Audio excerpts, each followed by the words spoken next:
लग्नानंतर होईलच प्रेम मालिकेच्या येणाऱ्या भागामध्ये प्रेक्षकांना आपल्याला असं पाहायला मिळणार आहे. काव्या तिच्या रूममधून खाली येऊ लागलेली असते, तेव्हा तिला पाहून रम्याला खूप मोठा धक्का बसतो आणि रम्या काव्याला विचारते, काय गं काव्या, 5च्या रूममधून तू कशी आली? त्यावरती काव्या हसत हसत आता रम्याला उत्तर देते.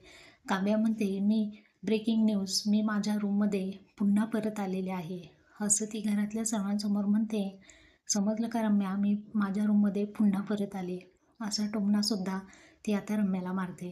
मध्यरात्री काव्या किचनमध्ये येते आणि म्हणते 5साठी पाणी घेऊन जाते. तेव्हा ती पाणी घेऊन जात असताना तिला मध्येच जिवा आलेला दिसतो, कारण जिवासुद्धा पाणी पिण्यासाठी तिथे आलेला असतो. तर जिवा आणि काव्या या दोघांची नजरानजर होते.